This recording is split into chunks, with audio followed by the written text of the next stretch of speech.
नमस्कार प्रिय छात्र और छात्राएं, मैं जितेंद्र कुमार रावत अमन कंप्यूटर शॉर्ट हैंड सेंटर आपका हार्दिक स्वागत करता है। जो छात्र और छात्राएं सिंह प्रणाली शॉर्ट हैंड पूरी किताब पढ़ चुके हैं और उस किताब के मैटर की भी शॉर्ट हैंड डिक्टेशन स्पीड बना चुके हैं और उन्हें अधिक शॉर्ट हैंड डिक्टेशन स्पीड बनानी है तो संपर्क करें, क्योंकि हमने रामधारी गुप्ता की किताब में से 203 पेज डिक्टेशन के लिए हैं, जो प्रत्येक पेज में 400 शब्द हैं, जिनका डिक्टेशन 60, 80, 100 व 120 शब्द प्रति मिनट की स्पीड से 400 व 800 शब्दों पर दिया गया है। जो छात्र व छात्राएं विधिवत रूप से इन मैटरों का होमवर्क करके व्हाट्सएप पर चेक करा के अपनी शॉर्ट हैंड डिक्टेशन स्पीड बढ़ाना चाहते हैं या आउटलाइन प्राप्त करना चाहते हैं या शॉर्ट हैंड पढ़ना चाहते हैं तो संपर्क करें। मोबाइल नंबर 91 98 94 39 41, दूसरा है 700 790 52 75। अतः संपूर्ण पढ़ाई व्हाट्सएप पर वीडियो के माध्यम से कराया जाएगा। धन्यवाद। अध्यक्ष जी, किसी भी देश की विदेश नीति अपने में कोई स्वतंत्र नीति नहीं होती है, वरन वो किसी देश की आंतरिक नीति को स्पष्ट करती है।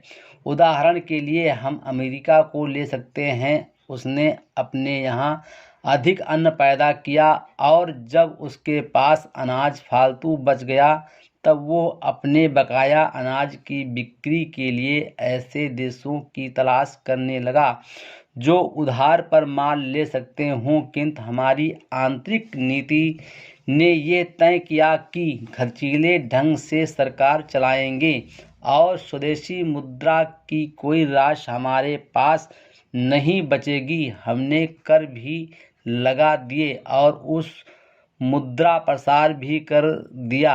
कुछ संकट पड़ने के बाद इस बात की आवश्यकता को नहीं समझा कि उस पैसे का कहीं अन्यत्र उपयोग कर सकें।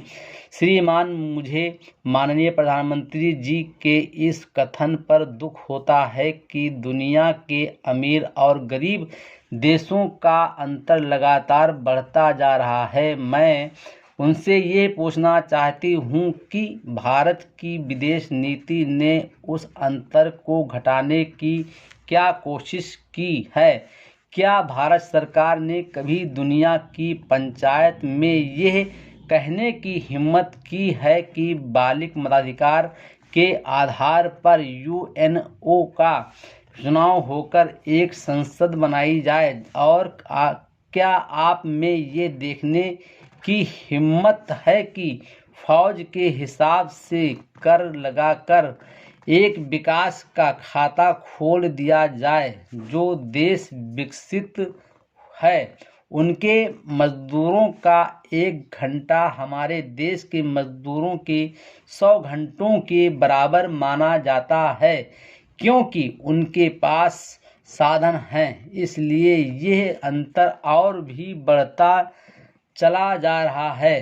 किसी देश के अंदर आंतरिक नीति में अमीरी और गरीबी का अंतर बढ़ता चला जा रहा है और दुनिया के देशों में विद्यमान अमीरी और गरीबी के इस अभिशाप को समाप्त करेगा।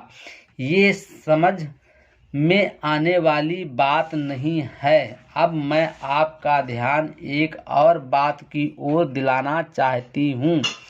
पूर्वी जर्मनी को मान्यता देते हमें परेशानी होती है, इसलिए कि शायद पश्चिमी जर्मनी को बुरा लगे, लेकिन पश्चिमी जर्मनी ने तो अपनी रक्षा का भार दूसरों पर छोड़ दिया है। उसने अपनी पूरी शक्ति इस बात पर लगा दी है कि अधिक से अधिक उत्पादन किया जाए। आपने जो समय दिया उसके लिए मैं आभार प्रदर्शन करता हूं और आपका धन्यवाद करता हूं। अध्यक्ष जी, जिस समय पाकिस्तान ने भारत पर हमला किया था उस समय उन्होंने देश की रक्षा के लिए महत्वपूर्ण कार्य किया था।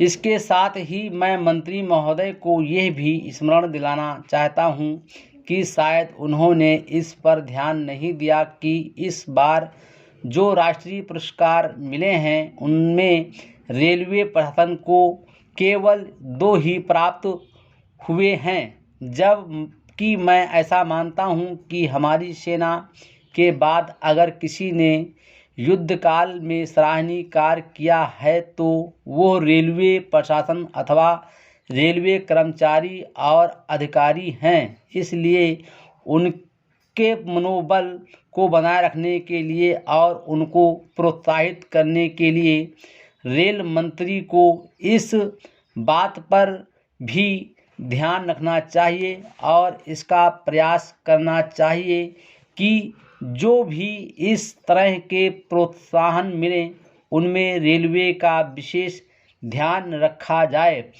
रेल मंत्री महोदय ने अपने वक्तव्य में भी रेलवे कर्मचारियों की प्रशंसा की है या उनको प्रोत्साहन दिलाया है, लेकिन ये प्रोत्साहन शांत काल में भी बना रहना चाहिए।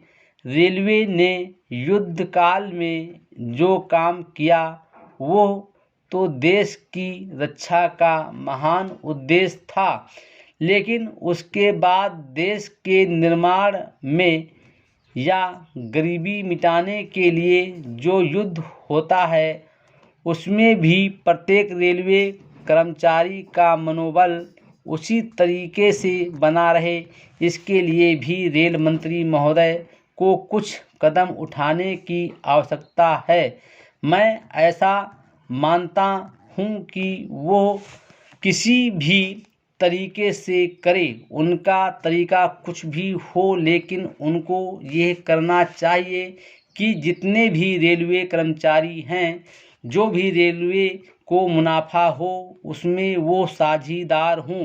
चाहे आप उनको बोनस के रूप में कुछ दें, चाहे किसी और तरीके से दें, लेकिन हर वर्ग के रेलवे कर्मचारी को मालूम होना चाहिए कि यदि वो देश के निर्माण के संबंध में ठीक तरह से काम करेगा तो उसको पुरस्कार के रूप में या वेतन के अंश के रूप में अपने वेतन के अलावा पैसा मिलेगा। इसी प्रकार इस संबंध में मैं एक और सुझाव देना चाहता हूँ। स्वतंत्रता के बाद रेल प्रशासन भारत सरकार का प्रशासन हो गया, लेकिन ये लोकसभा एक विशेष उद्देश्य को लेकर चुनी गई है।